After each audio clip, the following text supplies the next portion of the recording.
கர்த்தருக்கு மகிமை உண்டாவதாக. கர்த்தர் நம்மோடு கூட பேசுவாராக. ஜெபத்தை குறித்து ஆமென், ஜெபத்தை குறித்து படிக்கிறதுக்கு பெஸ்ட் என்ன அப்படின்னா ஜெபிக்கணும். ஆமென். நான் நல்ல ஜெபம் பண்ணதுக்கு என்ன செய்யணும்? நல்ல ஜெபம் பண்றதுக்கு நீ ஜெபம் பண்ணணும். ஹல்லேலூயா. நல்லா படிச்சுட்டு ஜெபம் பண்ணாம இருந்தா பிரயோஜனமே கிடையாது. ஆனாலும் வேதத்தில் இந்த ஆகஸ்டுக்காக ஆண்டவரே நீங்க ஒரு வார்த்தை கொடுங்க. எதுக்காக, எதை மையமாக வைத்து கேட்கும்போது தான் கர்த்தர் ஜெபத்தை குறித்து அதிகமாய் வலியுறுத்தினார், இடைப்பட்டார், பேசினார். ஆமென். எனவே நாம் வேதத்திலிருந்து இந்த ஜெபத்தின் அவசியத்தை நாம அப்பா பாதத்திலிருந்து கற்றுக்கொண்டு நாம் அதை நம்முடைய வாழ்க்கையில அப்ளை பண்ணணும். அதுக்கு தான் வேதத்தில் ஜெபத்தை குறித்து என்ன சொல்ல, எல்லாமே படிக்க முடியாது. பைபிள் கடல். அது மாத்திரமல்ல, இது ஜீவனா இருக்கு. இன்னைக்கு ஒரு வசனத்தை நம்ம பார்த்து இன்னைக்கு அதுல இருந்து என்ன வெளிப்படணும் அது கர்த்தர் வெளிப்படுத்துவார். அதே வசனம் நாளைக்கு பார்க்கும்போது அதுல இன்னொரு மன்னா உள்ள இருக்கும், இன்னொரு ஊற்று, இன்னொரு முத்து அதுக்குள்ள இருக்கும். அதனாலதான் பைபிள் இன்றும் பேசப்பட்டு கொண்டே இருக்கிறது. ஒவ்வொரு வாரம் வசனம் பேசும்போது நம்முடைய இருதயம் கொழுந்து விட்டு எரிய காரணம் இதுல ஜீவன் இருக்கிறதுனால. கர்த்தர் நம்மோடு கூட இடைபடுவாராக. ஆண்டவரிடத்துல இந்த எதிர்பார்ப்போடு இருக்கணும். சீஷர்கள் இயேசுவினிடத்துல கேட்டார்கள். லூக்கா 11:1 வாசியுங்கள். லூக்கா சுவிசேஷம் 11வது அதிகாரம் அதனுடைய 1வது வசனம். அவர் ஒரு இடத்தில் ஜெபம் பண்ணி முடிந்த பின்பு அவருடைய சீஷரில் ஒருவன் அவரை நோக்கி, அவர் ஜெபம் பண்ணி முடிந்த பின்பு அவருடைய சீஷரில் ஒருவன் அவரை நோக்கி, ஆண்டவரே, யோவான் தன் சீஷருக்கு ஜெபம் பண்ண போதித்தது போல நீரும் எங்களுக்கு போதிக்க வேண்டும். இயேசு ஜெபிக்கிறத பார்க்கறாங்க. சீஷர்கள் வெயிட் பண்ணிட்டு, சீஷர்கள் ஜெபிக்காதவங்க கிடையாது, சீஷர்களும் ஜெபிக்கிறவர்கள் தான். ஆனா இவங்க ஜெபம் பண்ணி முடிச்சிட்டு பார்த்தா இயேசு இன்னும் ஜெபத்தை முடிக்கல. இல்ல ஃபேமிலி பிரேயர்ல எல்லாம் சில ஜெபத்தை ஆரம்பிக்கும் போது மற்றவங்க எல்லாம் அப்படி கண்ணெல்லாம் தொடர்ந்து பார்ப்பாங்க. எதுக்குன்னா முடிக்கல. அப்பதான் கேட்கிறாங்க, சீஷர்கள் கேட்கிறாங்க, எங்களுக்கு போதிக்க வேண்டும் என்று கேட்டபோது இயேசு கிறிஸ்து போதித்தார். அப்ப அதன் அர்த்தம் என்ன? ஜெபத்தை குறித்து, எப்படி ஜெபிக்க வேண்டும் என்பதை குறித்து கண்டிப்பாக நாம் அறிந்திருக்க வேண்டியது அவசியம். இப்படி ஜெபித்தாதான் ஆண்டவர் கேட்பாரான்னு கிடையாது. ஆமே. ஒரு பிள்ளை தகப்பனிடத்துல, தாயினிடத்துல பசிக்குதுன்னு அது பேச ஆரம்பிக்கிறதுக்கு முன்னாடி அதால கேட்க முடியும். ஆமே. ஒரு பிள்ளை முதல்ல பசிக்குதுன்னு எப்படி கேட்கும்? அழுது. வேற எப்படியும் கேட்க தெரியாது. இல்ல நீ வாயை திறந்து சரியா தமிழ்ல அம்மா எனக்கு பசிக்குதுன்னு சொன்னாதான் நான் சோறு தருவேன் அப்படின்னு இல்லை. பிள்ளை அழுதுனாலே எதுக்குதான் அழும்? ஐயோ நாளைக்கு ஹோம்ஒர்க் முடிக்கல, அப்படி எந்த பிள்ளையாவது அழுமா? இல்ல. வளர வளர வளரதான் இல்ல. ஆமே. அப்போ ஜெபத்தை இப்படி பண்ணாதான் ஆண்டவர் கேட்பாருன்னு கிடையாது. ஆனா நாம் ஜெபத்தை அறிந்திருக்க வேண்டியது அவசியம். ஜெபிக்கிறவர்கள் இதை கண்டிப்பாக அறிந்திருக்க வேண்டியது அவசியம். ஜெபத்தில் நாம் கவனிக்க வேண்டிய ஒரு 7 காரியங்களை நான் சொல்லி இன்னைக்கு நாம ஜெபம் பண்ண போறோம். இல்லை டீட்டெயிலா பேசுறதுக்கு டைம் இருக்காது. இன்னைக்கு நாம் ஒவ்வொரு நாள் ஒவ்வொரு காரியத்தை கர்த்தருக்கு சித்தமானால் நாம் தியானிக்கலாம். இன்னைக்கு நாம் இந்த ஜெபத்தில் கவனிக்க வேண்டிய விஷயங்கள். முதல் காரியம், மார்க்கு சுவிசேஷம் 1வது அதிகாரத்தின் 35வது வசனத்தை வாசியுங்கள். அவர் அதிகாலையில் இருட்டோடு எழுந்து புறப்பட்டு வனாந்தரமான ஓரிடத்திற்கு போய் அங்கே ஜெபம் பண்ணினார். சீமோனும் அவனும் அவர் ஒரு இடத்துல போய் ஜெபம் பண்றார். இருட்டோடு இருட்டா எழுந்து ஜெபிக்கிறதுக்குன்னு ஒரு இடத்துக்கு போறார். மார்க்கு சுவிசேஷம் 6:46 அப்படியே வாசிங்க. அவர் ஜனங்களை அனுப்பிவிட்ட பின்பு ஜெபம் பண்ணும்படி ஒரு மலையின் மேல் ஏறினார். சாயங்காலமான போது ஜெபம் பண்ணும்படிக்கு ஒரு மலையின் மேல் ஏறினார். ஜெபிக்கிறதுக்குன்னு ஒரு இடத்துக்கு போறார். ஜெபிக்கிறதுக்காகவே ஒரு இடத்துக்கு போறார். தானியேலின் புஸ்தகம் 6வது அதிகாரம் 10வது வசனம். தானியேலோ என்றால் அந்த பத்திரத்துக்கு கையெழுத்து வைக்கப்பட்டது என்று அறிந்த போதிலும் தன் வீட்டுக்குள்ளே போய் தன் மேல் அறையிலே எருசலேமுக்கு நேராக பலகணிகள் திறந்திருக்க அங்கே தான் முன்னே செய்து வந்தபடியே தினம் 3 வேளையும் தன் தேவனுக்கு முன்பாக முழங்காற்படியிட்டு ஜெபம் பண்ணி ஸ்தோத்திரம் செலுத்தினான். ஜெபிக்கிறதுக்குன்னு ஒரு இடத்துக்கு போறான். தேவன் எங்க இருந்து ஜெபம் பண்ணா கேட்பார், தேவன் எங்க இருந்து ஜெபம் பண்ணாலும் கேட்பார். ஆனால் இங்கே நாம் கவனிக்க வேண்டிய காரியம் என்ன அப்படின்னா, அவங்க ஜெபத்துக்கு முக்கியத்துவம் கொடுக்கறத பார்க்க முடியும். இயேசு கிறிஸ்து இருட்டா எழுந்துன்னா பக்கத்துல சீஷர்கள் படுத்திருக்கிறாங்க. அவர் அதற்கு முக்கியத்துவம் கொடுக்க அவர் எழும்பி போய் ஒரு இடத்தில், வனாந்தரமான ஒரு இடத்தில் போகிறார். இன்னொரு பிளேஸ்ல இயேசு இருக்கும்போது அங்கே ஜெபிக்கிறதுக்கு ஒரு இடத்தை பார்க்கிறார். பார்த்துட்டு அங்கே ஜெபிக்கிறதுக்கு ஒரு இடத்துல போறார். ஆமே, ஊர்ல இருந்தா நான் ஜெபம் பண்ணி இருப்பேன், இங்க வந்தா அப்படி இல்லை. நம்முடைய வாழ்க்கை என்பது பரதேசியின் பிரயாணம் தான். இல்ல பரதேசின் வாழ்க்கை. எங்கே இருப்போம், இங்க இருப்போம். இப்போ சில ஃபாரின்ல வேலை பார்க்குறவங்க கொஞ்ச நாள் லீவுக்கு இங்கே இருப்பாங்க, அதுக்கப்புறம் அங்கே போயிடுவாங்க. ஊரில் இருந்தால் எனக்கு ஜெபிக்கிறதுக்குன்னு ஒரு ரூம், அதனால நான் ஊருக்கு வந்து மொத்தமாக அப்படி கிடையாது. நம்ம தேவன் எங்கே வைத்திருக்கிறாரோ அங்கே ஒரே ஒரு ரூம் தான் இருக்கும் வீட்டிலே. ஆனால் நான் இந்த இடத்துல உக்காந்தா மற்றவங்களுக்கு தெரியணும் இவன் ஜெபிக்க போறான். ஜெபத்துக்கு முக்கியத்துவம் கொடு. ஏதோ வந்த போனோம் இல்லை, இயேசு கிறிஸ்துவின் இடத்துல இதை காண முடியும், கற்றுக்கொள்ள முடியும். எல்லாரையும் அப்புறப்படுத்துறார் பாருங்க. ஜெபத்துக்கு முக்கியத்துவம் கொடுக்க அவர் ஒரு இடத்துல போயிருந்து ஜெபம் பண்றார். அப்போஸ்தலனாகிய பவுல பாத்தீங்கன்னா ஒரு இடத்துல போய் ஊழியத்தை ஸ்தாபிப்பார், அடுத்த ஆண்டவர் ஆவியானவர் அவர் இன்னொரு இடத்துக்கு கொண்டு போவார். அப்ப நிலையான ஒரு இடத்துல அவர் இல்லை, ஒவ்வொரு இடத்துல போய் எவ்வளோ டிராவல் பண்ணிட்டார்.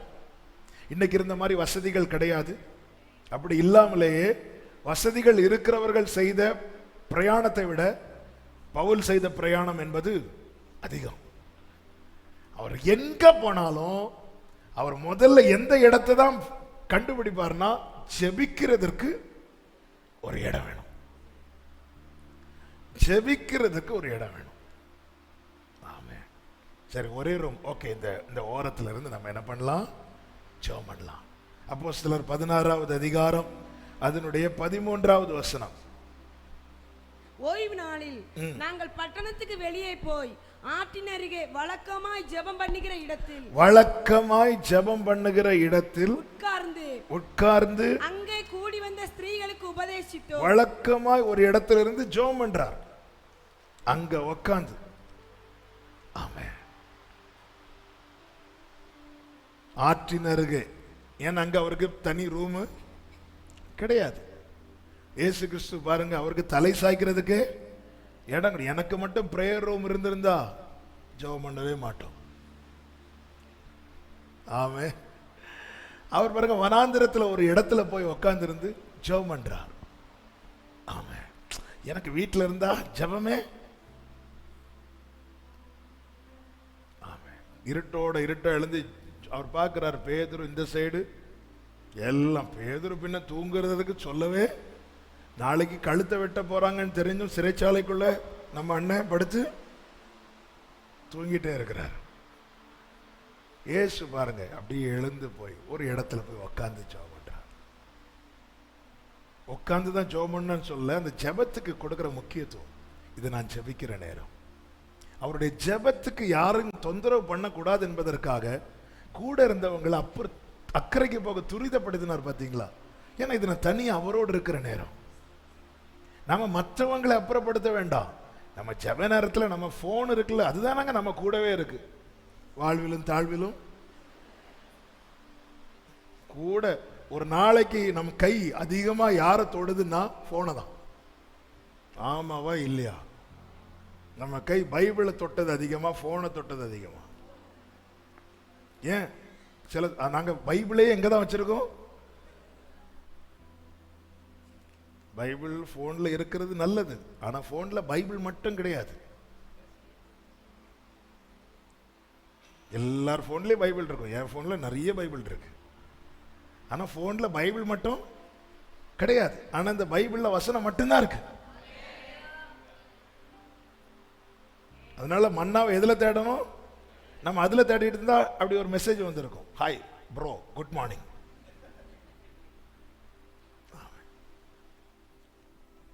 9th ஸ்டாண்டர்ட் 8th ஸ்டாண்டர்ட் பிள்ளைங்களாம் எங்க இருந்தோ நம்பர் எடுத்துட்டு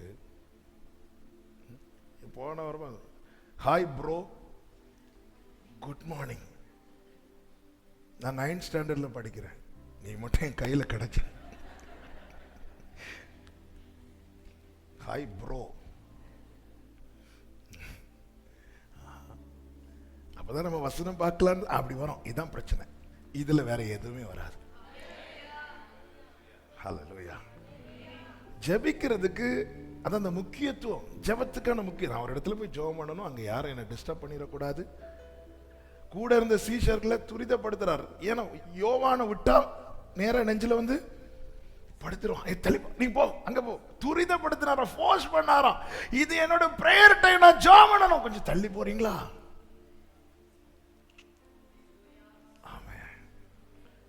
அப்ப காரணங்களை சொல்லி ஜெபிக்காமல் இருக்கவில்லை. ஏன் ஜெபிக்கலன்னு நமக்கு சொல்றதுக்கு 1000 காரணங்கள் உண்டு. சொந்தக்காரங்க வந்துட்டாங்க, அவங்க வந்துட்டாங்க, இவங்க வந்துட்டாங்க. இல்ல, இயேசுவை தேடுறதை விட யாருங்க நம்மளை தேட போறா? எவ்வளவு ஜனங்க அவரை தேடி. ஏன்னா அவரிடத்திலிருந்து நன்மையே அண்டி தீமை வரல. அவர் பேசினா அவ்வளவு நன்மை, அவர் பார்த்தாலே அற்புதம், அவருடைய வஸ்திரத்தை தொட்டாலே அற்புதம். ராத்திரி பகல காத்து கிடக்குறாங்க அவருக்காக. ஆனாலும் அவர் ஜெபத்துக்கு முக்கியத்துவம் கொடுக்கிறார்.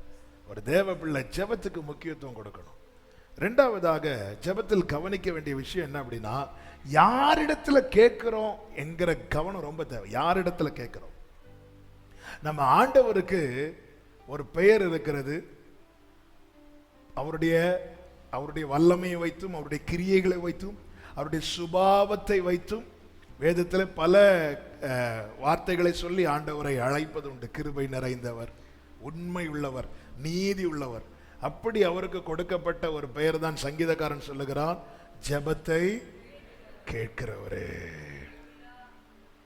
அப்படி சொல்ல காரணம் என்ன? காரணம் ஒன்றுதான், அவனுடைய ஜெபத்தை கர்த்தர் கேட்டிருக்கிறார். நான் ஆராதிக்கிற தேவன் ஜெபத்தை கேட்கிறவர். அந்த நிச்சயம் உள்ளவர்கள் மாத்திரம் கைகளை உயர்த்தி ஆமென் சொல்லுங்க பார்க்கலாம். ஏசாயா 38:5 ஆண்டவர் சொல்லுகிறார், விண்ணப்பத்தை கேட்டேன் என்று.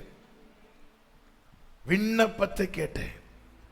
யாத்திராகமம் 3:7 கர்த்தர் சொல்லுகிறார், கூக்குரலை கேட்டேன். கூக்குரலை கேட்கிறேன். இந்த வழியில கூக்குரல் இடுற அந்த சத்தம் கேட்கிறாராம். யாத்திராகமம் 2:24 சொல்லப்பட்டிருக்கிறது, பெருமூச்சின் சத்தத்தை கேட்டாராம். பெருமூச்சு. ஆமென். சத்தம் போட்டு அழுதா கூட நமக்கு சிலருக்கு கேட்காது. ஆனா இந்த அழுது முடிந்துட்டு வரக்கூடிய அது கூட கேட்கிறாராம். கூக்குரலை கேட்டும் அவர் பதில் கொடுத்திருக்கிறார். விண்ணப்பத்தை கேட்டு பதில் கொடுத்திருக்கிறார். பெருமூச்சை கேட்டு பதில் கொடுத்திருக்கிறார். அழுகையின் சத்தத்தை கேட்டு பதில் கொடுத்திருக்கிறார். கருத்தாய் ஜெபித்த எலியாவின் ஜெபத்தை கேட்டு பதில் கொடுத்திருக்கிறார். ஏன் தெரியுமா? அவர் ஜெபத்தை கேட்கிறவர். யாரிடத்துல கேட்கணும்? யார் ஜெபத்தை கேட்கிறாரோ அவரிடத்துல தான் கேட்கணும். நான் ஜெபிக்கிறேன், யார்கிட்ட ஜெபம் பண்றேன்? என் விண்ணப்பத்தையும் அவர் கேட்பார், என் கூக்குரலையும் அவர் கேட்பார், என் பெருமூச்சையும் அவர் கேட்பார். அதனாலதான் தாவீது சொல்லுகிறார் 18வது சங்கீதத்தில் 6வது வசனத்தை வாசிங்க. 18:6. எனக்கு உண்டான நெருக்கத்திலே கர்த்தரை நோக்கி கூப்பிட்டேன், என் தேவனை நோக்கி அபயமிட்டேன். தமது ஆலயத்தில் இருந்து என் சத்தத்தை கேட்டார். தமது ஆலயத்தில் இருந்து என் சத்தத்தை கேட்டார். அடுத்த வார்த்தை, என் கூப்பிடுதல் அவர் இந்த வார்த்தையை என் கூப்பிடுதல் அவர் சந்நிதியில் போய். நம்ம ஜெபம் பண்ணும் போது அந்த ஜெபம் நேர அவர் இருக்கிற இடம், அவர் சந்நிதியில்னா அவர் இருக்கிற இடத்துக்கு, அவர் இருக்கிற இடத்துக்கு நாம இப்ப போக முடியுமா? யாருக்காவது போகணுமா? இப்போ அவர் இருக்கிற இடத்துக்கு நாம இப்ப போக முடியுமா? நாம இருக்கிற இடத்துக்கு கிருபையா அவர் வரார். ஹல்லேலூயா, அது அவருடைய கிருபை. ஆனா நான் ஜெபிக்கும் போது என் கூப்பிடுதல், என் ஜெபம் அவர் சந்நிதியில் போய் அவருடைய செவிகளில், அப்படி வேற எங்கேயும் இல்லை. அதனாலதான் அவர் யார்? ஜெபத்தை கேட்கிறவர். சிக்னல் ப்ராப்ளம் கிடையாது. இந்த மழையினால ஜெபம் கட்டாகாது.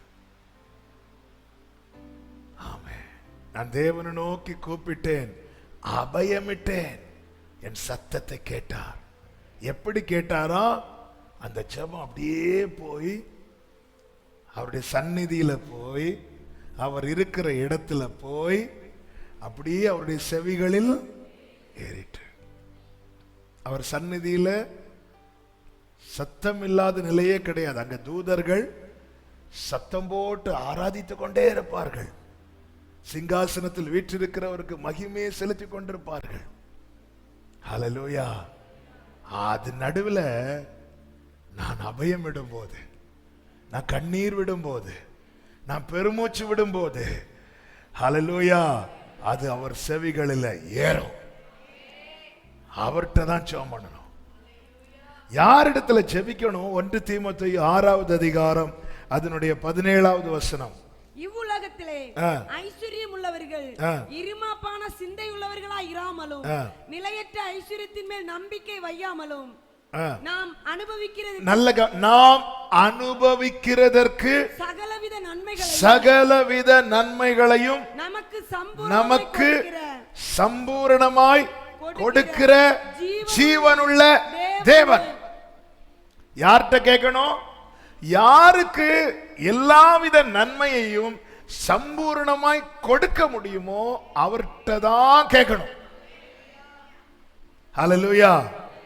நாம கேட்ட மனிதர்களிடத்திலிருந்து 99% வந்த வார்த்தை என்ன தெரியுமா? இல்ல, முடியாது, இப்போ ரொம்ப கஷ்டம். ஆமென். அதனாலதான் நீ ஏன் திராணி இல்லாதவங்கள்ட்ட கேட்டுட்டு இருக்கிறோம். மணிக்கூர் கணக்கா போயிருந்து காத்து கிடந்து கேட்டுட்டு இருக்கிறோம். கதவை தட்டி கேட்கிறோம், போன் பண்ணி கேட்கிறோம், 4 பேரை விட்டு கேட்கிறோம். பைபிள் சொல்லுது, நாம் அனுபவிப்பதற்கு சகலவித நன்மைகளையும் நமக்கு சம்பூர்ணமாய் கொடுக்கிற ஜீவனுள்ள தேவன்.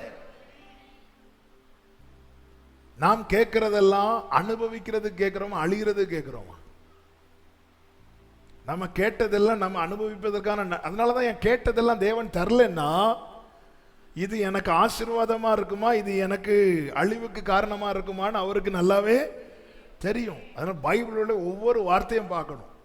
தேவன் தருகிற அனுகிரகம் என்னவென்றால் அவர் ஐஸ்வர்யத்தோடு கூட வேதனையை கூட்ட மாட்டார். நாம் அனுபவிப்பதற்கு சகலவித நன்மைகளையும் எப்படி தருவாரா? வரிசையா நம்ம ஆண்டவர் சமூகத்தில் கியூல நின்று நன்மையை வாங்க வந்திருக்கிறோம். ரேஷன் கடையில் நிக்கிற மாதிரி வச்சுக்கோங்களேன். வரிசையா ஒவ்வொருத்தரா வந்துட்டு நம்ம டேர்ன் வந்ததும் மண்ணெண்ணெய் தீந்துட்டு இப்படி சொல்ல மாட்டார் ஆண்டவர். ஆமென். ஆனா நம்ம யார்கிட்ட போய் நிக்கிறோம்னா இப்படி சொல்றாங்க தெரியுமா? அவங்க கிட்ட போய் நிக்கிறோம். நேத்து வந்திருக்க கூடாதா? நீங்க போன மாசம் இதை கேட்டிருக்க கூடாதா? இப்படி சொல்ல மாட்டா. அதனாலதான் ஆண்டவர் சொன்ன, என்னை நோக்கி கூப்பிடு. இப்படி எரேமியாவிட்ட சொல்றதுக்கு முன்னாடி தம்மை அறிமுகப்படுத்தி விட்டு சொல்லுகிறார். எப்படி அறிமுகப்படுத்துகிறார்? இதை செய்கிறவரும், இதை உருவேற்படுத்துகிறவரும், இதை திடப்படுத்துகிறவருமான யெகோவா என்னும் நாமம் உள்ளவர் சொல்லுகிறது என்னவென்றால், யெகோவா என்னும் நாமத்தை குறித்து நமக்கு தெரியும். இருக்கிறவராகவே இருக்கிறேன். ஆபிரகாமுக்கு எப்படி இருந்தானோ ஆபிரகாமுக்கு நான் செய்யும் போது எப்படி இருந்தேனோ இன்னைக்கும் நான் அப்படிதான் இருக்கிறேன். அதன் அர்த்தம் என்ன? உன் வாழ்க்கையிலும் இல்லாதவைகளை இருக்கிறதை போல என்னால வரவழைக்க முடியும். அவர்கிட்ட தான் கேட்கணும். எனவேதான் யாக்கோபு 1வது அதிகாரம் அதனுடைய 4-5 வசனங்களை வாசிங்கள். யாக்கோபு நிருபம் 1வது அதிகாரத்தின் 4-5 வசனங்கள். நீங்கள் ஒன்றிலும் குறைவுள்ளவர்களாய் இராமல் பூரணராயும். நீங்கள் ஒன்றிலும் குறைவு உள்ளவர்களாய் இராமல் இருக்க கூடாதான். அதுக்கு என்ன செய்யணும்? 5வது வசனம். உங்களில் ஒருவன் ஞானத்தில் குறைவுள்ளவனாய் இருந்தால். ஆண்டவருடைய ஆசை என்ன? ஒரு தேவ பிள்ளை ஒன்றிலும் குறை உள்ளவர்களா இருக்கக்கூடாது சொல்லிவிட்டு அடுத்து அது குறைவுள்ளவர்களா இல்லாம இருக்க, நிறைவுள்ளவர்களா இருக்க என்ன செய்யணும்? உங்களில் ஒருவன் ஞானத்தில் ஒரு காரியத்துல குறை உள்ளவனாய் இருந்தால் யாவருக்கும் சம்பூரணமாய் கொடுக்கிறவரும் ஒருவரையும் கடிந்து கொள்ளாதவருமாகிய தேவனிடத்தில் கேட்க கடவன். ஆண்டவர் உங்க விருப்பம் தான் ஆண்டவரே, நான் குறைவுள்ளவனா இருக்க கூடாதுன்னு, இந்த விஷயத்துல எனக்கு குறைவு இருக்குன்னு சொல்லி நான் கேட்கும் போது அவர் கடிந்து கொள்ள மாட்டாராம். ஏய், உனக்கு உன் தகுதிக்கு இது தேவையா? உனக்கு இது தேவையா? இப்படிலாம் சொல்ல மாட்டாராம். அவருடைய ஆசை என்ன தெரியுமா? உலகம் இப்படி ஆசைப்படாதுங்க, உறவுகள் இப்படி ஆசைப்படாதுங்க. உனக்கு இப்போ கார் தேவையா? உனக்கு இப்போ இந்த வீடு தேவையா? இப்படிதான் உலகம் சொல்லும். அவர் அப்படி இல்லை. அவருடைய விருப்பம் என்ன தெரியுமா? நீ நிறைவுள்ள, நீ நல்லா இருக்கணும், நீ நல்லா இருக்கணும், நீ நிறைவுள்ளவனா இருக்கணும். அதனால உனக்கு அப்படி, இதுதான் அவருடைய விருப்பம். உங்களில் ஒன்றுக்கும் குறைவில்லாம இருக்கணும். இப்ப உங்களில் ஒருவன் இப்ப ஞானத்துல குறைவா இருந்தா அவர்கிட்ட வந்துடணும். யாவருக்கும் சம்பூரணமாய் கொடுக்கிறவர். யாவருக்கும். அதுல யூதன் என்றோ கிரேக்கன் என்றோ கிடையாது, பாஸ்டர் என்றோ விசுவாசி என்றோ கிடையாது, பரிசுத்தவான் என்றோ பாவி என்றோ கிடையாது. உண்மையாய் தம்மை நோக்கி கூப்பிடுகிற. ஹல்லேலூயா. ஆண்டவரே, எனக்கு இதுல ஒரு குறை இருக்கு ஆண்டவரே அப்படி நான் கேட்கும் போது, ஏய் உன் தகுதிக்கு இது அப்படி சொல்லவே மாட்டார், சொல்லவே மாட்டார். ஹல்லேலூயா. சிலர்கிட்ட சில காரியங்கள் கேட்கறதுக்கே ஒரு பயமா இருக்குல்ல, அவர்கிட்ட இந்த பயம் வேண்டாம். அந்த பயம் இல்லாததுனாலதான் பேதுரு கேட்டாம் பாருங்க கேள்வி, நாம் இங்கே இருப்பது உமக்கு ஒரு கூடாரம். பைபிள் சொல்லுது அவன் என்ன கேட்கிறான் அவனுக்கே. ஆனா அந்த தைரியம் எங்கிருந்து வந்துச்சு? என்ன கேட்கிறான்னு தெரியல, அந்த தைரியம் எங்க இருந்து வந்துச்சு? இயேசு இருந்தனால வந்துச்சு. ஐயோ இது கேட்ட அவர் அடிச்சிருவாரோ, அது எனக்கு தேவையான தருவார், நான் கேட்டேன்னு சொல்லி அவர் கடிந்து கொள்ள மாட்டார். ஹல்லேலூயா.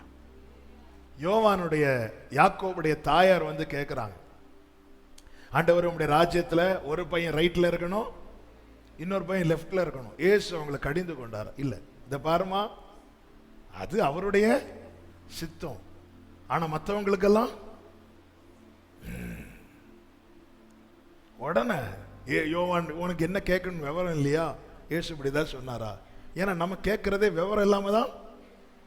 பைபிள் அப்படித்தானே சொல்லுது, நாம் எப்படி வேண்டிக் கொள்ளணும்னு நாம் என்ன நினைச்சிட்டு இருக்கோம்? பயங்கரமா பிரேயர் பண்றோம். பைபிள் சொல்லுது உனக்கு எப்படி ஜெபம் பண்ணணும்னு இத்தனை வருஷம் ஆகியும் இன்னும் தெரியல. அதனால ஆவியானவர் என்ன பண்றார்? வாக்கு கடங்காத பெருமூச்சுகளோடு, ஹல்லேலூயா, நம்ம என்ன அப்படி இப்படி அந்த கோர்வை இந்த கோர்வை அடுக்கு மொழியில கதை நடக்காது. இவ்வளவு ஜெபம் பண்ணி ரோமர் 8 படிச்சா உனக்கு இன்னும் தெரியல. நீ ஊழியம் செய்யற, லைவ்ல ப்ரோக்ராமும் பண்ற, பாட்டும், ஆனா இன்னும் உனக்கு ஜெபம் பண்ண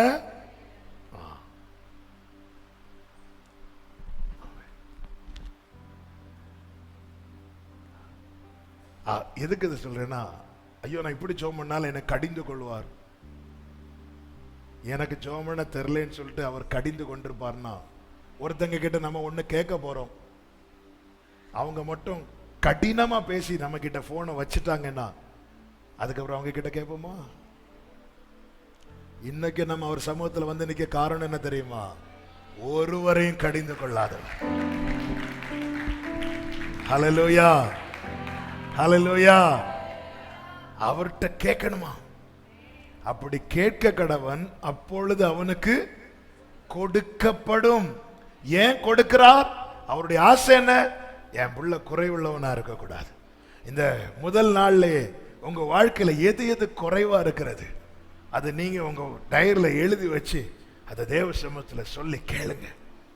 கேட்க பைபிள் சொல்லுதுல கேளுன்னு, கேளுன்னு இருக்குல்ல, கேட்க கடவன். ஏன்னா அந்த 4வது வசனத்தை திருப்பி வாசிங்க. யாக்கோபு 1:4. நீங்கள் ஒன்றிலும் ஒன்றிலும் குறைவு உள்ளவர்களாய் இராமல், குறைவு உள்ளவர்களாய் இராமல் இராமல் நிறைவுள்ளவர்களாயும் பூரணராயும் இருக்கும்படிக்கு பொறுமையானது பூரண கிரியை செய்ய கடவுள். அப்ப ஆண்டவருடைய ஆசை இது. அவருடைய இருதயத்தின் எண்ணங்கள் தான் வேதமா எழுதி நம் கையில் கொடுக்கப்பட்டிருக்கிறது. ஆமா, ஆண்டவர் நான் இந்த விஷயத்துல குறைவா இருக்கிறேன். அதனால தான் நம்ம ஜெபம் பண்ணணும். ஜெபத்துல இருக்கிற குறை மாறணும். பழைய மாதிரி ஜெபம் பண்ண முடியல, அதிக நேரம் ஜெபம் பண்ண முடியல, ஊக்கமா ஜெபம் பண்ண முடியல, பாரத்தை உள்வாங்கி ஜெபம் பண்ண, சும்மா ஜெபம் பண்ண முடியாது. பார்க்கறதுக்கு வேணும் அப்படி இப்படி மூஞ்செல்லாம் இப்படி வைக்கலாமே தவிர அப்படிலாம் ஜெபம் பண்ண முடியாது. ஜெபம் பண்ணணும்னா கிருபையின் ஆவி ஊற்றப்படணும், விண்ணப்பத்தின் ஆவி ஊற்றப்படணும். அதுக்காக தான் ஆண்டவரிடத்துல கேட்டோம். ஹல்லேலூயா. இது இங்கிருந்து மிரட்டி கண்ணமடு ஜெபம் அழு அப்படிலாம் அழ முடியாது. அப்படிலாம் அதை அவர் ஊற்றணும். ஹல்லேலூயா. கர்த்தர் ஊற்றுவாராக. கர்த்தர் ஊற்றி விட்டார். ஆமென். அப்ப கேட்கணும். யாரிடத்துல கேட்கணுங்கிற தெளிவு இருக்கணும்.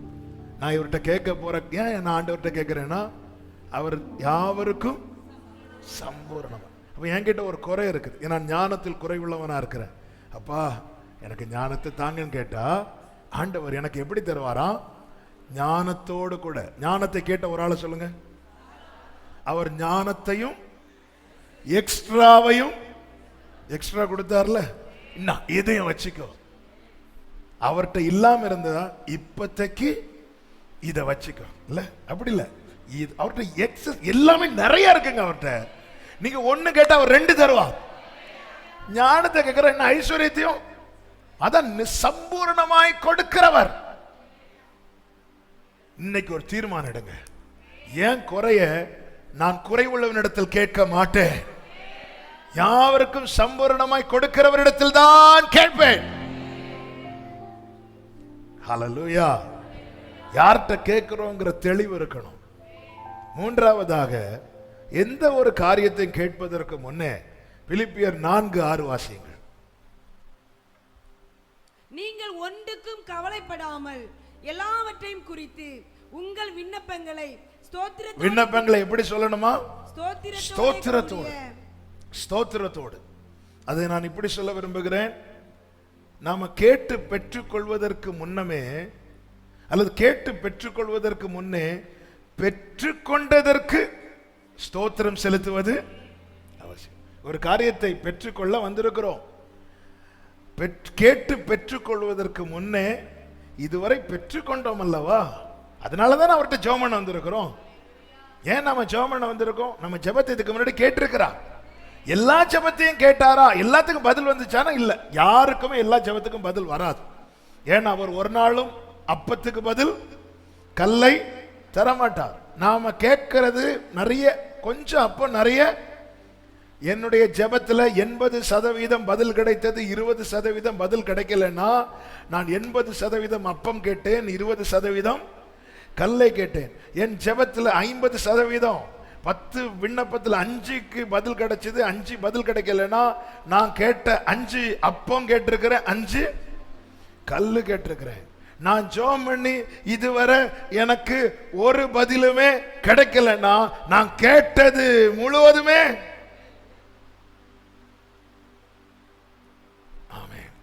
கல்லுன்னு சொன்னதும் தெரியுது உங்க பல்லு.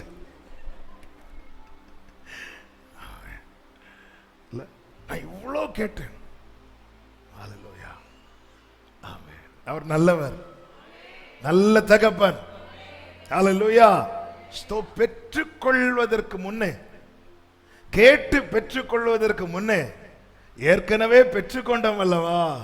அதற்காக நன்றி அப்பா, நன்றி அப்பா, நன்றி ராஜா, இயேசு ராஜா, நன்றி ராஜா, இயேசு. ஆண்டவருக்கு ஸ்தோத்திரம். இயேசு கிறிஸ்து கெத்சமனையில போய் எப்படி அழுது ஜெபம் பண்ணார் நமக்கு தெரியும். ஆனா அங்க ஜெபம் பண்ண போறதுக்கு முன்னாடி அவர் செய்தது என்ன தெரியுமா? மார்க்கு சுவிசேஷம் 14:26 இப்படி சொல்லப்பட்டிருக்கிறது, அவர்கள் ஸ்தோத்திர பாட்டை பாடின பின்பு ஒலிவ மலைக்கு எதுக்கு போறார்னா ஜெபம் பண்ண போறார். ஆனா அங்க போய் எப்படி அழுது ஜெபம் பண்ணார்? அவருடைய வியர்வை ரத்தமா வந்துச்சு, அவர் வியாகுலப்பட்டார். ஆனா அதுக்கு முன்னாடி அவர் வாயில என்ன இருந்துச்சு தெரியுமா? ஸ்தோத்திரம், ஸ்தோத்திர பாட்டு, நன்றி பாட்டு, நன்றி செலுத்து. நல்ல ஜெபத்துல முதல்ல நான் கேட்டு பெற்று கொண்டதை நினைவு கூறணும், நினைச்சு தேங்க் பண்ணணும். ஆண்டவரே, ஆண்டவரே, எனக்கு இது நீர் பாராட்டுகிற கிருபை, நீ செய்த நன்மை, ஒவ்வொன்னா நன்றி செலுத்தணும், நன்றி செலுத்தணும். கேட்பதற்கு முன்னே, பெற்றுக்கொள்வதற்கு முன்னே, பெற்றுக்கொண்டதற்காக தேங்க் பண்ணணும், நன்றி செலுத்தணும். ஹல்லேலூயா. ஜெபத்தில் அதிகமாய் இன்னும் சொல்லணும்னா, நீங்க தேவன் செய்ததுக்கெல்லாம் நன்றி செலுத்தி அதுக்கப்புறம் ஜெபம் பண்ண ஆரம்பிச்சிட்டீங்கன்னு வைங்களேன், உங்க ஜெப அனுபவம் எப்படி இருக்கும் அப்படின்னா, 1 hour ஜெபம் பண்றீங்கன்னா 45 நிமிஷம் துதியா இருக்கும், 15 நிமிஷம் ஜெபமா இருக்கும். ஏன்னா நன்றி சொல்லி தீராதே வாழ்நாளெல்லாம் உம்மை.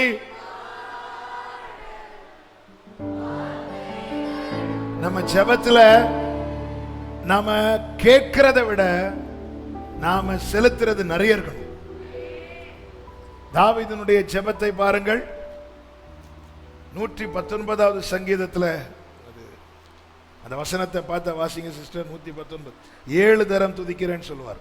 164 119 164 உமது நீதி நியாயங்களின் நிமித்தம், உமது நீதி நியாயங்களின் நிமித்தம் ஒரு நாளில் 7 தரம் உம்மை துதிக்கிறேன். எத்தனை தடவை? எல்லாரும் சொல்லுங்க, 7. இனி அப்படியே 55வது சங்கீதம் 17வது வசனம். அந்தி சந்தி மத்தியான வேளைகளில் நான் தியானம் பண்ணி முறையிடுவேன். எத்தனை தடவை இங்க சொல்லி இருக்கிறார்? ஜெபம் பண்றது எத்தனை தடவை? 3. அங்க 7. 7 + 3 எத்தனை? 10. 10ல எத்தனை சதவீதம் துதி, எத்தனை சதவீதம் ஜெபம்? 100ல வாங்க, எத்தனை சதவீதம் துதி, எத்தனை சதவீதம் ஜெபம்? 70% துதி, 30% ஜெபம்.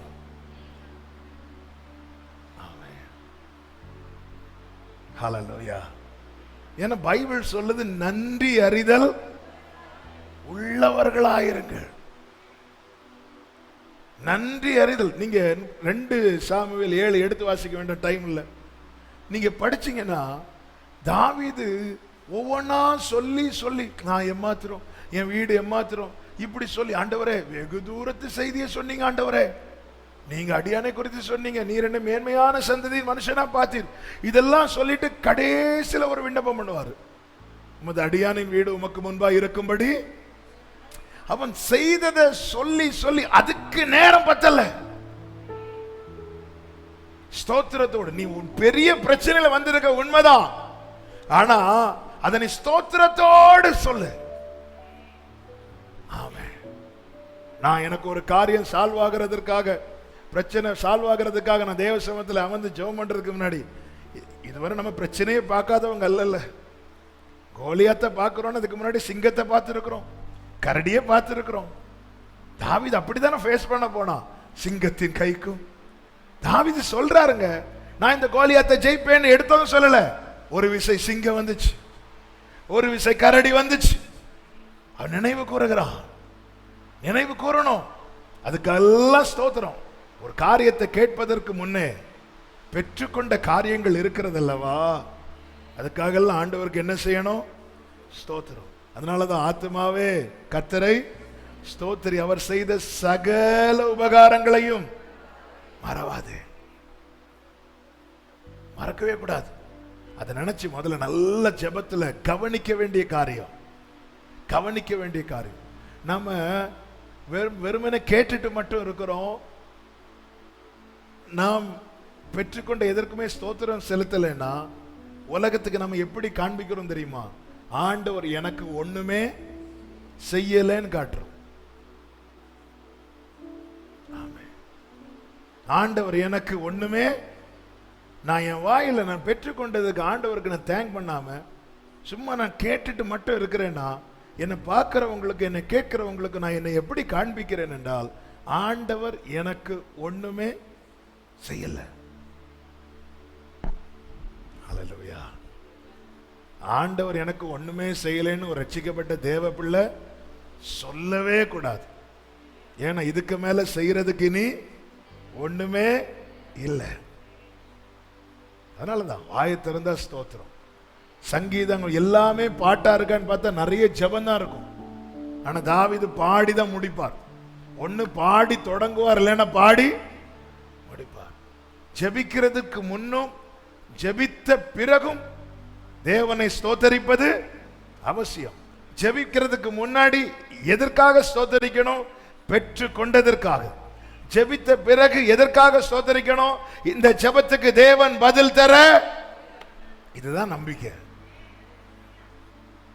ஹல்லேலூயா. இதுதான் ஆண்டவர் மேல இப்படி நம்பிக்கை இருக்கணும். 1 யோவான் 5வது அதிகாரம் 15வது வசனத்தை வாசிங்க. நாம் எதை கேட்டாலும் அவர் நமக்கு செவி கொடுக்கிறார் என்று நாம் அறிந்திருந்தோமானால் அவரிடத்தில் நாம் கேட்டவைகளை பெற்றுக்கொள்வோம் என்றல்ல, பெற்றுக்கொண்டோம். நான் கேட்டாச்சு, எனக்கு கிடைச்சாச்சு. ஹல்லேலூயா. பெற்றுக்கொண்டோம் என்று அறிந்திருக்கிறோம். ஜெபிக்கிறதுக்கு முன்னும் ஜெபிக்கிறதுக்கு பின்னும் ஸ்தோத்திரம் பண்ணுதல் அவசியம். தானியேல் ஜெபம் பண்ணி ஸ்தோத்தரித்தான். பவுலும் சீலாவும் ஜெபம் பண்ணி துதித்து பாடினார்கள். எனக்கு கிடைச்சாச்சு, விடுதலை கிடைச்சாச்சு, எனவே பாடினாங்க. ஆனா பாடினதுக்கு அப்புறம் தான் விடுதலையே அவங்க விசுவாசத்துல பார்த்துட்டாங்க. விடுதலைய, இந்த கட்டுகள் உடையறத விசுவாச கண்கள்ல பார்த்துட்டாங்க. பார்த்ததுனால துதிக்க ஆரம்பிக்கிறாங்க. விசுவாச கண்கள்ல முதல்ல பார்க்கணும். அப்படி பார்த்துட்டோம்னாலே அடுத்து நம்முடைய மாம்ச கண்கள்ல பார்ப்போம். மோசே நாட்களில் நடத்தப்பட்ட இஸ்ரவேல் ஜனங்கள் சிவந்த சமுத்திரம் இரண்டாக பிளக்கிறதை முதல்ல மாம்ச கண்கள்ல பார்த்தாங்க, அதுக்கப்புறம் துதிச்சாங்க. ஆனா யோசுவாவின் நாட்களில் எரிகோவுக்கு முன்பாக நின்று விசுவாச கண்களை கர்த்தர் பார்க்க வைத்து துதிக்க வைத்து பிற்பாடு அதை கர்த்தர் நடப்பித்து மாம்ச கண்களை பார்க்க வைக்கிறார். இந்த ஆகஸ்ட் ஜெபத்துல அநேக காரியங்களை நீங்கள் உங்கள் விசுவாச கண்களை பார்க்க போறீங்க. அது கர்த்தர் குறித்த நாள் உங்க மாம்ச கண்களும் காணும்படி செய்வார். ஹல்லேலூயா. ஆமென். அதுக்காக ஸ்தோத்திரம், ஸ்தோத்திரம். நான்காவதாக ஜெபத்துல கவனிக்க வேண்டிய காரியம், ஒரு காரியத்தை கேட்கறதுக்கு முன்னாடி உங்க காரியத்தை எல்லாம் சொல்லணும். முதல்ல நம்ம தேவையை மட்டும் கேட்கிறோம். நமக்கு என்ன விண்ணப்பம் இருக்குதோ அதை மட்டும் ஜெபத்துல வைக்க கூடாது. அந்த காரியம் என்னத்துக்கு தேவை, நீங்க எந்த சிச்சுவேஷன்ல டிராவல், இதெல்லாம் தெரியப்படுத்துங்கள். அதான் பைபிள்ல இருக்கு. நீங்க ஸ்தோத்திரத்துடனே கூடிய ஜெபத்தினாலும் வேண்டுதலால் தேவனுக்கு தெரியப்படுத்துங்க. இயேசு கிறிஸ்து ஜெபிக்க சொல்லி கொடுக்கும் போது அந்த வசனத்தை வாசியுங்கள். லூக்கா 11:6. லூக்கா 11வது அதிகாரம் 6வது வசனம். என் சிநேகிதன் ஒருவன், இப்ப சிநேகிதன் வீட்டுல போய் பாதிராத்திரில கதவை தட்டுகிறான். தட்டி என்ன வேணும், அவனுக்கு 3 அப்பம் வேணும். அவன் கதவை தட்டி ஆண்டவரே 3 அப்பம் தாங்க, இப்படி கேட்கறதுக்கு தான் உண்டு. ஆனா அப்படி கேட்காம அவர் அவருடைய காரியத்தை முதல்ல தெரியப்படுத்துகிறார். என் சிநேகிதன் ஒருவன் வழி பிரயாணமாய் என்னிடத்தில் வந்திருக்கிறான், அவன் முன் வைக்கிறதற்கு என்னிடத்தில் ஒன்றுமே இல்லை. அதுக்கு அப்புறம் தான் தன் தேவையை சொல்றான். நம்ம தேவையை மட்டும் சொல்றோம், காரியத்தை சொல்ல மாட்டேங்கிறோம். ஏன் போன் பில் ஏறிடுமா? யார் யார்கிட்டலாமோ என்னெல்லாமோ பேசுறோமே. ஆண்டவர்கிட்ட விஷயத்தை சொல்லுங்க. உங்க பிள்ளை குறித்து என் பிள்ளைக்கு ஒரு விடுதலை வேணும். ஓகே, எதுக்கு விடுதலை வேணும்? ஒரு வாலிப பையனை ஒரு தகப்பன் இயேசுவின் இடத்துல கொண்டு வந்தான். இயேசு ஜெபிக்க போயிட்டார் மலையில. சீஷர்கள் இடத்துல கொண்டு போகிறான். சீஷர்களால் கூடாம போயிட்டு உடனே இயேசு வரும்போது இயேசுவின் இடத்துல எனக்கு என் பையனுக்கு சுகம் தாங்க அப்படி கேட்கல, தெளிவா சொல்லுகிறான். மார்க்கு சுவிசேஷம் 9வது அதிகாரம் 17-18 வாசிங்க. அப்பொழுது ஜனக்கூட்டத்தில் ஒருவன் அவரை நோக்கி, போதகரே, ஊமையான ஒரு ஆவி பிடித்த என் மகனை உம்மிடத்தில் கொண்டு வந்தேன். தெளிவா சொல்றார். ஊமையான ஒரு ஆவி பிடித்த என் மகனை கொண்டு வந்தேன். அது அவனை எங்கே பிடித்தாலும் அங்கே அவனை. இதெல்லாம் ஆண்டவர்கிட்ட சொல்றான். ஏன் ஆண்டவருக்கு தெரியாதா?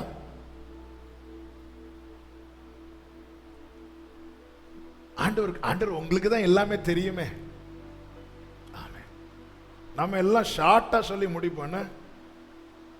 ஆண்டவரே உமக்கு 1 கோடி ஸ்தோத்திரம். நம்ம சொன்னது எத்தனை ஸ்தோத்திரம்?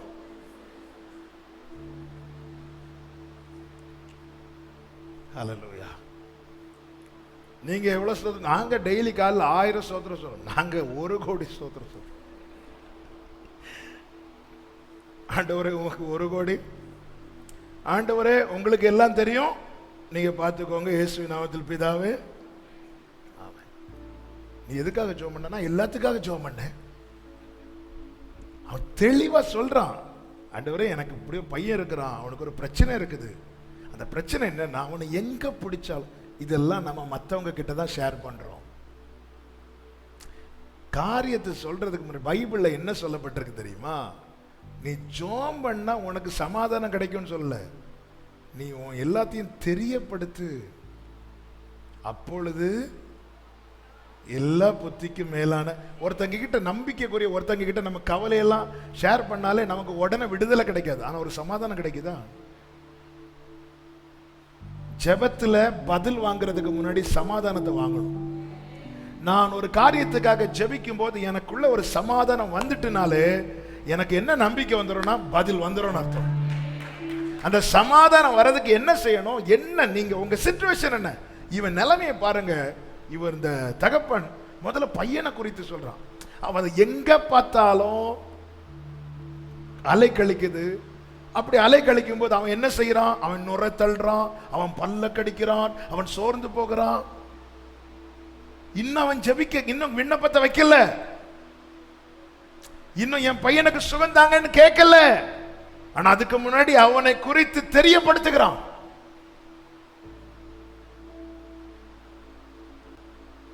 உடனே இயேசு கேட்கிறார். அடுத்த வசனத்தை வாசிங்க. அவர் பிரதியுத்தரமாக, விசுவாசம் இல்லாத சன்னதியே. அதுக்கு முந்தின வசனம் வாசித்தீங்களா? இது எத்தனை காலம்? 17. இது எவ்வளவு காலம்? அந்த 9வது அதிகாரம் 18-19 வாசிங்க. அவர் பிரதியுத்தரமாக, விசுவாசம் இல்லாத. அடுத்த வசனத்தை வாசிங்க. அவர் அவனுடைய தகப்பனை நோக்கி, இது இவனுக்கு உண்டாகி எவ்வளவு காலம் ஆயிற்று என்று. எங்க ஆண்டவருக்கு தெரியாத எவ்வளவு காலம் ஆயிட்டுன்னு?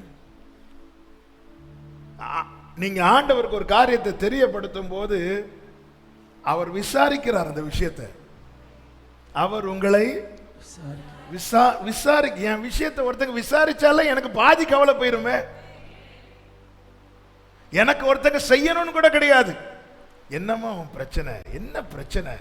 இப்படி ஒருத்தங்க விசாரிச்சாலே என் பாதி கவலை போயிருமே. எவ்வளவு காலம் ஆச்சு? ஏன் ஆண்டவருக்கு தெரியாதா? ஏன்னா அவன் தெரியப்படுத்துகிறான். அவர் வெயிட் பண்ணி டீட்டெயிலா அவன்கிட்ட பேசி எவ்வளவு காலம் ஆச்சு? அவன் சொல்ல சின்ன வயசுல இருந்தே இப்படி ஆச்சு ஆண்டவரே. உடனே ஆண்டவர் சொல்லுகிறார் அவன்கிட்ட, இங்க பாருப்பா, விசுவாசித்தால் எல்லாரும் விசுவாசிக்கிறவனுக்கு கூடும் சொல்லும் போது இப்போ உடனே ஆண்டவர்கிட்ட விண்ணப்பத்தை வைக்கல. இப்பொழுது அவன் தன்னுடைய நிலையை தெரிவிக்கிறான். என்ன தெரிவிக்கிறான்னா, விசுவாசிக்கிற ஆண்டவரே, ஆகிலும் என் அவிசுவாசம். அதான் தெரியப்படுத்தணும். நீங்க என்ன உண்மையில நீங்க ஜெபம் பண்ணும் போது உங்க விசுவாச நம்ம அதெல்லாம் தெரியப்படுத்தின ஒருவேளை ஆண்டவர் தரமாட்டாரோ? இல்ல, தெரியப்படுத்தாததுனாலதான் நிறைய காரியத்துக்கு பதில் ஒருத்தங்க கிட்ட நம்மளால பேசுறதுக்கு மனசு கிடையாது, ஆனா அவங்க கிட்ட இருந்து நமக்கு ஏதாவது வாங்கணும்னு மட்டும் போனா அவங்க நம்மளை பார்க்க விரும்புவாங்களா? நம்மளை பார்த்தாலே இவங்க என்கிட்ட இருந்து ஏதோ வாங்க தான் வந்திருக்காங்கன்னு தெரிஞ்சிட்டுன்னா நம்மளை விரும்பி பார்ப்பாங்களா? இல்ல, இவங்களை பார்த்தாலே இவங்க என்கிட்ட ஏதோ பேச வந்திருக்கிறாங்க. ஜெபத்துல நம்ம போய் உட்காந்து அவருக்கு பிடிக்கணும். என்கிட்ட இருந்து ஏதோ வாங்க வரல, என்கிட்ட பேச வந்திருக்கிறான். ஏதோ பேச வந்திருக்கிறான், தெரியப்படுத்தணும். காரியத்தில் என்ன சிச்சுவேஷன், ஆண்டவரே என் ஃபேமிலி இப்படி இருக்கு ஆண்டவரே, உங்களுக்கு தெரியுது. ஆண்டவருக்கு தெரியுங்க. ஆனா நான் தெரியப்படுத்தும் போது நான் என்ன அங்க என்ன வெளிப்படுத்துறேன்னா, என்னுடைய இருதயத்தை ஊற்றுகிறதற்கு ஏற்ற நபராய் நான் இயேசுவை பார்க்கிறேன்.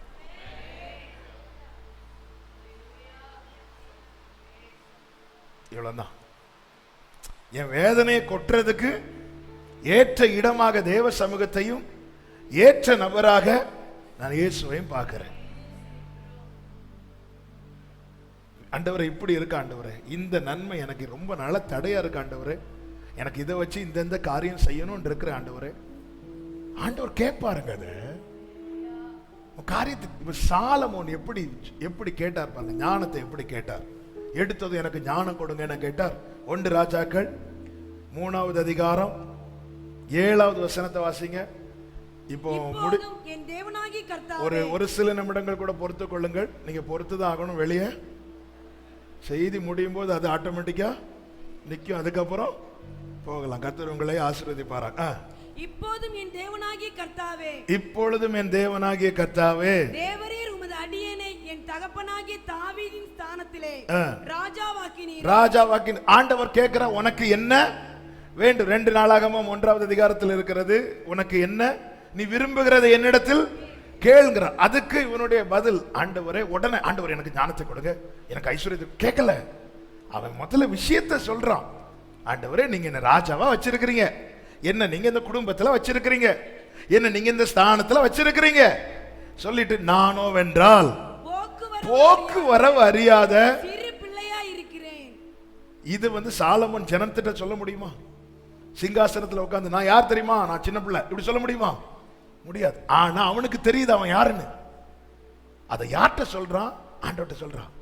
ஆண்டவர் என்ன நீங்க இப்படி வச்சிருக்கிறீங்க, ஆனா நான் போக்குவரவு அறியாத சின்ன பிள்ளையா இருக்கு. இப்படி எல்லாம் தன்னுடைய காரியத்தை அவன் தெரியப்படுத்தின பிறகுதான், ஆண்டவரை இதுக்கு ஞானம் தேவையா இருக்குப்பா, எனக்கு ஞானத்தை கொடுங்கன்னு கேட்கும்போது அவன் கேட்ட விண்ணப்பம் ஆண்டவருக்கு ஏற்றதா இருந்துச்சு. உங்க ஃபேமிலி சிச்சுவேஷன் நீங்க அறிந்திருக்கணும். உங்க பிள்ளைகளின் நிலைமை அறிந்திருக்கணும். பிள்ளைக்கு படிப்பு வரல, அவன் ட்ரை பண்றத பாக்குறோம், வரல. உடனே ஆண்டவரை படிப்பை கொடுங்க. படிப்பு அப்படி இல்லை, ஆண்டவரை என் பிள்ளை ஏதோ ட்ரை பண்றான், அவனுக்கு முடியல, அதனால அவனுக்கு நீங்க இதை கொடுங்க ஆண்டவரே. ஆண்டவர் இப்படி தன்னுடைய காரியத்தை நீங்க பைபிள் ஃபுல்லா படிங்க. யார் யார் தங்கள் காரியத்தை தெரியப்படுத்தி விண்ணப்பத்தை வைக்கிறாங்களோ அத்தனை விண்ணப்பங்களையும் கர்த்தர் கேட்டார்.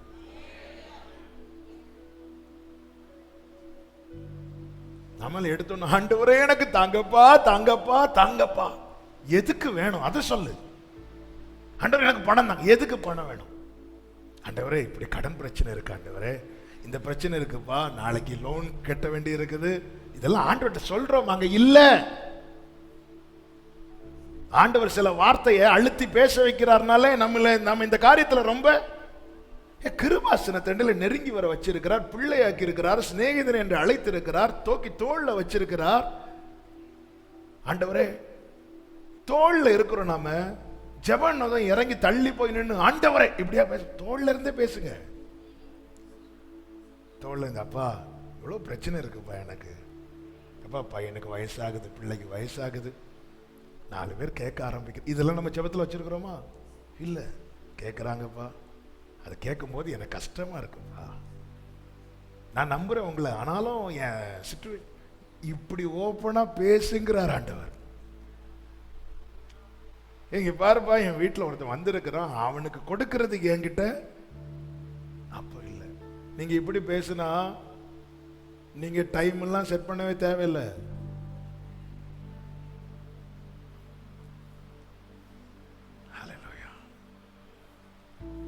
ஜெபத்தில் இதை கவனிங்க, தெரியப்படுத்துங்க. 5வது கேளுங்க. கேளுங்க. என்ன கேட்கணும்? லூக்கா 11:6. என் சிநேகிதன் ஒருவன் வழிப்பிரயாணமாய் என்னிடத்தில் வந்திருக்கிறான். அவன் முன் வைக்கிறதற்கு என்னிடத்தில் ஒன்றும் இல்லை. நீ 3 அப்பங்களை எனக்கு கடனாக நீ அப்பங்களைன்னு கூட சொல்லல, நீ 3 அப்பங்களை எனக்கு கடனாக தர வேண்டும். அதன் அர்த்தம் என்ன? அவனுக்கு என்னது தேவையோ அதை அவன் சரியா சொல்லி கேட்கிறான். என்ன கேட்க வேண்டும் தெரியுமா? நமக்கு என்ன தேவையோ அதை கேட்கணும். அதான் உங்களில் ஞானத்தில் ஒருவன் குறைவுபட்டால் கேட்கணும், ஆண்டவர்கிட்ட கேட்கணும். ஆண்டவரே எனக்கு இந்த காரியத்துல குறைவா இருக்கு. யோசபாத் கேட்டா பாத்தீங்களா? ஆண்டவரே எனக்கு நிற்க பலன் இல்லை ஆண்டவரே, என்ன செய்யணும்னு தெரியல ஆண்டவரே. நமக்கு என்ன சாலமோன் பாத்தீங்களா? என்ன தேவை அறிகிறான். எனக்கு இது இப்ப தேவையா இருக்கு ஆண்டவரே, எனக்கு ஒரு ஆலோசனை தேவையா இருக்கு ஆண்டவரே. ஆண்டவரே எனக்கு ஒரு ஆறுதல் தேவையா இருக்குப்பா. எனக்கு கொஞ்ச நேரம் ஒரு சமாதானம் தேவையா இருக்கு ஆண்டவரே. ஆண்டவர் எல்லாரும் எனக்கு எதிரா பேசுறாங்க, ஒரு 2 பேர் எனக்கு ஃபேவரா பண்ணா நல்லா இருக்கும்னு தோணுது ஆண்டவரே. அப்ப ஆண்டவர் அனுகூலம் பண்ணுகிறவர்கள் நடுவில் கர்த்தரின் பட்சத்தில் இருக்கிறார். என்ன தேவை உங்களுக்கு அதை சொல்லுங்க. நான் சொல்லிதான் அவருக்கு தெரியணும் இல்ல, ஆனா ஜெபத்துல நான் அதை சொல்லி ஆகணும், சொல்லணும். சீஷர்கள் அதான் கேட்டாங்க. சீஷர்கள் பரிசுத்த ஆவியிலே நிறைந்து தைரியமாய் இயேசு பிரசங்கிக்க ஆரம்பித்ததும் அவர்களை அழைத்து பயமுறுத்தி விடுகிறார்கள். பயமுறுத்தி விட்டதும் அவங்க தேவ சமூகத்துல போய் கர்த்தருடைய சமூகத்தை நோக்கி சத்தமிட்டு கூப்பிட்டு ஆண்டவரை பார்த்து கேட்கிறாங்க. ஜெபத்துல என்ன கேட்கிறாங்க பாருங்க. 4வது அதிகாரம், அப்போஸ்தலர் 4வது அதிகாரம், அதனுடைய 29, 30 வசனங்கள். இப்பொழுதும் கர்த்தாவே அவர்கள் பயமுறுத்தலை தேவரீர் கவனித்து உம்முடைய பரிசுத்த பிள்ளையாகிய இயேசுவின் நாமத்தினாலே அடையாளங்கள் அற்புதங்கள் நடக்கும்படி செய்து பிணியாளிகளை குணமாக்கும்படி உம்முடைய கரத்தை நீட்டி உம்முடைய ஊழியக்காரர் உம்முடைய வசனத்தை அவங்க என்ன கேட்கிறாங்க? ஆண்டவரே எனக்கு பயமா இருக்கு ஆண்டவரே, எனக்கு தைரியத்தை கொடுங்க ஆண்டவரே கேட்கிறாங்க. ஆண்டவர் வசனத்தை கொடுத்துட்டார், அற்புத அடையாளங்களை நடத்துகிற கிருபை வரங்களை கொடுத்து விட்டார். ஆனா இதை பேசுறதுக்கும் செய்யறதுக்கும் அவங்க கிட்ட என்ன இல்ல? தைரியம் இல்ல. நமக்குள்ள விசுவாசத்தை துவக்கி விட்டார், ஆனா அதை அப்ளை பண்றதுக்கு நம்ம கிட்ட என்ன இல்ல? தைரியம் இல்ல. நம்ம கிட்ட என்ன இல்ல? விசுவாசம் இருக்கு. இந்த மலையை பார்த்து பயந்து போன்னு சொன்னா அது பயந்து போக விசுவாசம் இருக்கு, ஆனா அதை சொல்றதுக்கு என்ன இல்ல? தைரியம் இல்ல. ஆண்டவர் சமூகத்தில் ஒப்புவித்தால் அவர் அந்நாள் வரை காத்துக்கொள் வரங்கிற விசுவாசம் இருக்கு, ஆனா கொடுக்கிறதுக்கு என்ன இல்ல?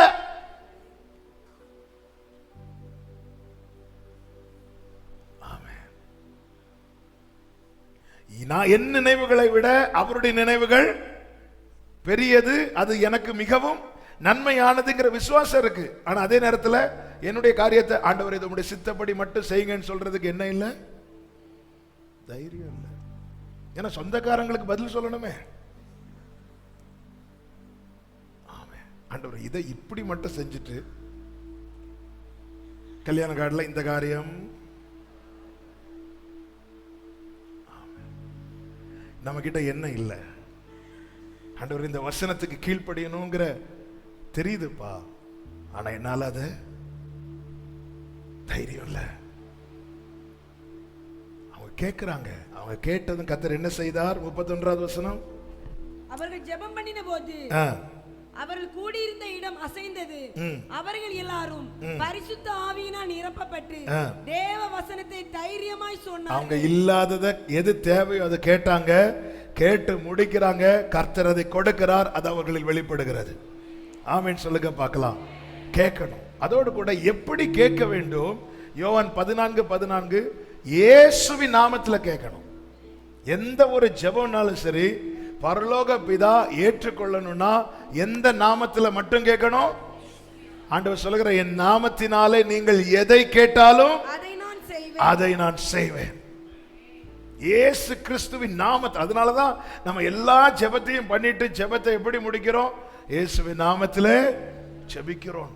அந்த நாமத்தில் அவ்வளோ வல்லமை இருக்கிறது. அந்த நாமத்தில் கேட்கும் போது அந்த காரியம் பரலோகம் ஏற்றுக்கொள்ளுகிறது. பரலோக பிதா அதுக்கு நோ சொல்லவே மாட்டார். நாம இயேசுவின் நாமத்தில் ஜெபிக்கணும். அதோடு கூட எப்படி ஜெபிக்கணும்னா, சித்தத்துக்கு உட்பட்டு ஜெபிக்கணும். அந்த குஷ்டரோகி என்ன தேவை? சுகம் தேவை. அப்போ அவன் எனக்கு எப்படியாவது சுகந்தாங்கன்னு கேட்கல, உமக்கு சித்தமானால். அவ்வளவுதான். நம்மை குறித்து தேவன் ஒரு பாதையை நியமித்திருப்பாருங்க. ஆமே. மோசையை கொண்டு அத்தனை அடையாளங்களை செய்தார். ஆனா மோசையை திக்கி திக்கி பேசணுங்கிறது தேவ சித்தமா இருந்துச்சு, அப்படியே விட்டார். மோசைக்கு ஆரம்பத்தில் அது புரியாததுனால அது கம்ப்ளைண்டா வைத்தான். பிற்பாடு அது புரிந்ததுனால எத்தனை இடங்களில் கர்த்தர் சொல்ற, என் கண்ணில் உனக்கு கிருபை கிடைச்சது மோசே. மோசே ஆண்டவரே, இனியாவது எனக்கு இந்த நாவை ஒன்று தொட்டிங்கன்னா கேட்டாரா மோசே? இல்ல. ஏன்? அது சித்தம் இப்படி இருக்கிறது தான் தேவ சித்தம் என்பதை அறிந்து கொண்டதும் அதன் பிறகு கேட்கல. அதன் பிறகு அவன் என்ன கேட்கிறான்? உங்களுடைய மகிமைய. அதான் சித்த. ஆண்டவரே இது உமக்கு. அதான் இயேசு கிறிஸ்து. இயேசு கிறிஸ்து விருப்பம் என்ன? கூட இருக்கிறவங்களை விட்டுட்டு போக அவருக்கு மனசு இல்லை. பேதுரு, யோவான், யாக்கோபெல்லாம் இயேசுவை எப்படி நேசித்தாங்கன்னு தெரியாது. ஆனா இயேசு உண்மையா நேசித்தார். அவ்வளவுதான், அவ்வளவு நேசித்தார். அதனால தாங்க காலை கழுவினார். இந்த மனசெல்லாம் அதான் அன்புதான் சகலத்தையும் தாங்கும். இல்லைன்னா செய்ய முடியாது. ஆமா, செய்யலாம். போட்டோ எடுத்து போடுறதுக்கு வேணாம், செய்யலாம். போட்டோ எடுக்கிறது வரை காலை கழுவும், போட்டோ எடுத்ததும் காலை. அவருக்கு அந்த நேசம், அன்பு எல்லாத்தை விட பெரியது. அதனால அவருக்கு இவங்களெல்லாம் விட்டுட்டு போறது. ஏன்னா இனி இவங்க ஓட்டத்தை முடிச்சுட்டு வரணும். அவருக்கு தாங்க முடியல பிள்ளைங்களை விட்டுட்டு போறது. மற்றபடி அவருக்கு அது ஆணி குத்துறதோ இதெல்லாம் அவருக்கு விஷயம் கிடையாது.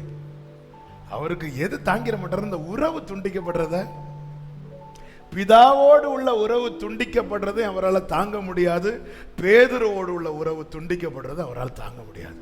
இதாங்க அன்பு. அன்பின் ஊற்றே இயேசுதான். அதனாலதான் பேதுருவை அவ்வளோ கஷ்டப்பட்டு அவன் மறுதளிச்சிட்டு இருக்கிறான். பேதுருவை திரும்பி பார்த்தாராம். ஏன்னா விட்டா இதுக்கு மேலேயும் அவன் பேசிடுவான். அப்படி திரும்பி பார்த்து, போதுண்டா இரு வரேன். உறவு. அதனால கேட்கிறார், இந்த பாத்திரம் என்னை விட்டு நீங்க கொடுமானால் நீங்கபடி செய்யும் என்று அவர் அழுத்தி கேட்டிருப்பார்னா நிச்சயமா நீங்க செய்திருப்பார். ஏன்? குமாரன் கேட்க பிதா மறுக்க மாட்டார். ஆனால் அவர் எப்படி கேட்டார்? என் சித்தப்படி அல்ல, உங்க சித்தப்படி. ஆமென். சித்தத்துக்கு உட்பட்டு ஜெபித்தால் தான் நோ என்கிற பதிலையும் நாம் ஏற்றுக்கொள்வோம். இல்லைன்னா ஆண்டவர் சில காரியத்துக்கு நோ சொன்னா நம்மளால ஏற்றுக்கொள்ளவே முடியாது. உடனே என்ன சொல்லுவோம்? இந்த ஊழியர்கிட்ட ஜெபம் பண்ணா இப்படிதான், நம்ம அந்த ஊழியர்கிட்ட ஜெபம் பண்ணுவோம். எஸ் சொல்றதுக்குன்னு 2-3 ஊழியக்காரங்க இருப்பாங்க. ஆண்டவர் அதான் சித்தத்துக்கு உட்படும் போது பவுலுக்கு முள்ள பலவீனத்தை அவன் முள்ளா பார்த்தான், சாத்தானா பார்த்தான். என்ன ஒரு சாத்தான் குத்திட்டு இருக்கிறான். இல்ல சிலரை நாம அப்படி பார்த்துட்டு இருக்கிறோம். இல்ல வீட்டில் போனாலே சாத்தான் சொல்ல, ஆண்டவர் சொல்லுவார், என் கிருபை உனக்கு உன் பலவீனத்தில். நீ எதை சாத்தான் எதை முள்ளுன்னு சொல்றியோ ஆண்டவர் சொல்ற, அதனால என் கிருபை உனக்கு பூரணம், என் பலன் உனக்கு பூரணமாய். உடனே அதன் பிறகு பவுல் அதை முள்ளென்றோ ஒன்னு சொல்லாம இதை குறித்து நான் மேன்மை பாராட்டுகிறேன். சித்தத்துக்கு உட்பட்டு செய்வது. 5ஆவதாக ஜெபம் பண்ணிட்டு சங்கீதம் 62:1 தேவனையே நோக்கி என் ஆத்துமா அமர்ந்திருக்கிறது, அவரால் என் ரட்சிப்பு வரும். My soul find rest in God alone. தேவனை நோக்கி எல்லாம் நம்ம ஜெபம் பண்ணி எல்லாம் முடிச்சிட்டு கொஞ்ச நேரம் அப்பா சமூகத்துல அமைதியா இருக்கணும். ஜெபத்துல ஸ்தோத்திரம் இருக்கணும். என் காரியங்களை சொல்லணும், என் தேவையை சொல்லணும், எல்லாம் சொல்லிட்டு ஆமேன் போடாம கொஞ்ச நேரம் அமைதியா இருக்கணும். அமைதியா இருக்கும்போது என்ன ஆகும்னா கர்த்தருடைய சத்தத்தை கேட்க முடியும். அது மாத்திரம் இல்ல, கொஞ்ச நேரம் தேவ சமூகத்தில் இவ்வளவு செலுத்தி விட்டு அமைதியா இருந்தா நம்ம இருதயத்திற்குள்ள இருந்து நமக்கு தெரியாத சில காரியங்கள், நமக்குள்ளே நிறைய தடைகள் இருக்கும். அந்த காரியங்கள் எல்லாம் ஒவ்வொன்றா எழும்பி சிந்தையில வரும். எதுக்குன்னே, இதுதான் பிரச்சனை. நீ அவன் தடையா இருக்கிறான், இவா தடையா இருக்கிறான்னு சொல்லிட்டு இருக்கிற, ஆனா இல்ல, இதுதான் பிரச்சனை. எதுக்கு? அப்போ அந்த காரியங்கள் வரும்போது, ஆண்டவரே இதை என்னை விட்டு அகற்றுங்க. ஆண்டவர் சமூகத்தில் கொஞ்ச நேரம் சத்தம் கேட்கறதுக்கு மாத்திரம் இல்ல, சுத்தமாகிறதற்கும். ஜெபத்துல ஒவ்வொரு நாள் எவ்வளவு நேரம் ஜெபம் பண்ணி முடிச்சுட்டு கொஞ்ச நேரம் அமைதியா தேவ சமூகத்தில் இருக்கணும். அதுக்காக தூங்கிடக்கூடாது. சில கேட்டா நாங்க 2 நிமிஷம் ஜெபம் பண்ணோம், ஒரு 7 மணிக்கு ஒரு அமைதியாவே, அப்படி இல்லை. ஜெபம் பண்ணு, சத்தம் கேட்பதற்கும் சுத்தமாவதற்கும் அமைதியா இருக்கணும். ஆமென். யோசுவா ஜெபம் பண்ணி தேவ சமூகத்தில் விழுந்து கிடக்கிறான். காலையில இருந்து சாயங்காலம் அப்படியே விழுந்து கிடக்கும் போது கர்த்தர் வந்து சொல்றார், இப்படி இப்படி காரியம் இருக்குது, தெரியப்படுத்துகிறார். இது மாற்று, இந்த பிரச்சனையை மாற்று. அவன் எழும்பி போய் எல்லாம் கூட்டு வந்து இந்த ஆகான் கொஞ்சம் எல்லாம் எடுத்து வச்சு எல்லா பிரச்சனை கிளியர் ஆயிட்டு. அப்ப நான், ஆண்டவரே இதை நீங்க மாற்றுங்கப்பா மாற்றுங்கப்பா மாற்றுங்கப்பா இயேசு நாமத்தில் பிதாவே. இல்ல, கொஞ்சம் வெயிட் பண்ணணும். வெயிட் பண்ணும்போது ஆண்டவர் பேசுவார், இடைபடுவார். ஆவியானவர் அவர் உணர்த்துகிறவர், அவர் உணர்த்துவார். இந்த பிரச்சனை இருக்கு, இந்த காரியம் இருக்கு, அவருடைய வார்த்தை உண்டாகும். அமைதியா இருக்கணும். அதன் பிறகு என்ன செய்யணும் தெரியுமா? நம்பிக்கையோட காத்திருக்கணும். ஜெபம் பண்ணி முடிச்சாச்சா? அதன் பிறகு நம்பிக்கையோட, 7வது நம்பிக்கையோட காத்து கொள்ள வேண்டும், காத்திருக்க வேண்டும். கர்த்தர் செய்வார். சங்கீதம் 57:2, எனக்காக யாவையும் செய்து முடிக்க போகிற தேவனாகிய உன்னதமான தேவனை நோக்கி கூப்பிடுவேன். சங்கீதம் 138:8, கர்த்தர் எனக்காக யாவையும். முதல்ல சொன்னது ஜெபம், இப்போ சொன்னது விசுவாசம். ஜெபத்தில் இது தேவை. கர்த்தர் இந்த அனுபவத்தில் நாம் ஒவ்வொருவரையும் நடத்துவாராக. எல்லாருடைய கண்களை மூடி இருக்கிற இடத்துல 2 நிமிஷம் முழங்கால் படிட்டு நான் ஜெபித்து முடிக்க போகிறோம். ஜெபத்துக்கு முக்கியத்துவம் கொடுக்கணும். யாரிடத்துல ஜெபிக்கிறோம் என்கிற நிச்சயம் இருக்கணும். எந்த ஒரு காரியத்தையும் ஜெபிப்பதற்கு முன்னே, கேட்பதற்கு முன்னே பெற்றுக்கொண்ட நன்மைகளுக்காய் ஸ்தோத்திரம் செலுத்தணும். நம் தேவைகளை சொல்வதற்கு முன்னே நம் காரியங்களை தெரியப்படுத்தணும். நம் என்ன தேவையோ அது அவரிடத்துல அவருடைய நாமத்தினாலே கேட்கணும், அவருடைய சித்தப்படி கேட்கணும். எல்லாம் கேட்டுவிட்டு நான் தேவ சமூகத்தில் அமர்ந்து இருக்கணும். கர்த்தருடைய பதிலுக்காக, கர்த்தர் இடைபடுவதற்காக. கர்த்தர் என்ன பதில் சொல்லுகிறாரோ அதை சந்தோஷமா ஏற்றுக்கொண்டு அதற்காக நம்பிக்கையோடு காத்திருக்கணும். ஜெபிக்கிற ஒவ்வொரு தேவ பிள்ளையும் இந்த அனுபவத்தில் வளர கர்த்தர் கிருபை செய்வாராக. 2 கைகளை உயர்த்தி, ஆண்டவரே என்னை நடத்துவீராக, என்னை இந்த அனுபவத்தில் நடத்துவீராக, என்னை கரம் பிடித்து நடத்துங்கப்பா. உங்களுக்கு தெரியும்பா எனக்கு ஜெபிக்க தெரியாதுன்னு. ஆண்டவரே அப்பா எனக்கு நீங்க கற்றுத்தரீங்க. ஹல்லேலூயா. கற்றுத்தாரும் நான் கடைபிடிப்பே, சொல்வதை செய்து முடித்திடுவே. கற்றுத்தாரும் நான், ஆமென், சொல்வதை செய்து. Glory.